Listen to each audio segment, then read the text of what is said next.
So in this part, which is part 2 of creating the color scale and proportional scale, let's start to work on controlling probably the proportion of these here. And these here are being indicated with a value of 25, 10, 33, and all kind of pixel values. That's all fine, but maybe you don't like that because that is not always the case.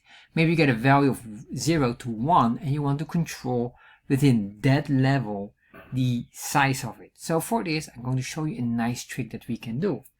So for this, first of all, I'm going to create a simple function here.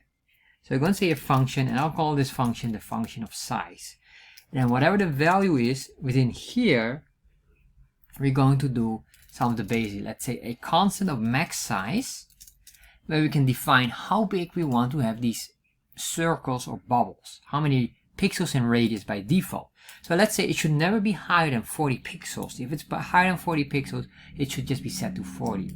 So then we have another one is for the minimum size, and that could be, for example, 10 pixels. Because maybe you don't want it, even if it's very low in value, you don't want it to be that small that you can't see it.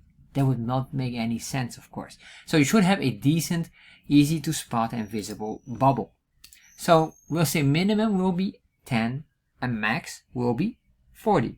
So then what we're going to do here is start to calculate this difference. So I'm going to say a constant, and we can say here the boundary size. I'm not sure if that is really a proper term, but the boundary is within not lower than 10 and not higher than 40. And I'll just say here this will be the max size minus the min size.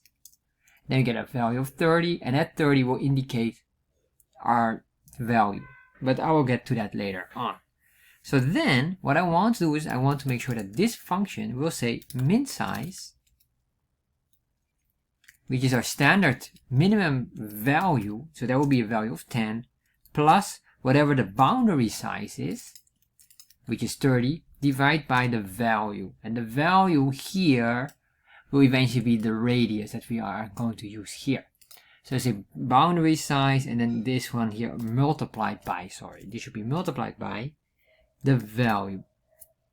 So we have a minimum size, and then we multiply that value in there as a return value. So how can we apply this nicely in there?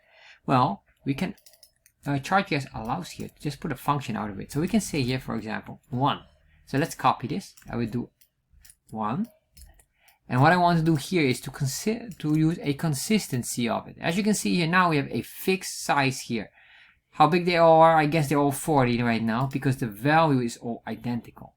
But what if I say here 0? And now you can see this is the smallest size. It cannot get smaller than that. And then we can play around here.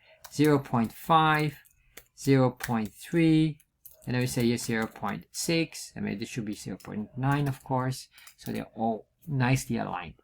So now we get all these different values, and whatever the value is will not anymore determine in pixels, but we just say here basically a percentage value of 1%, 100%, all the way to 0%. But the 0% doesn't mean it is not visible. No, it will then be the minimum size that we define here above. So once we did that, there we are, and that's it.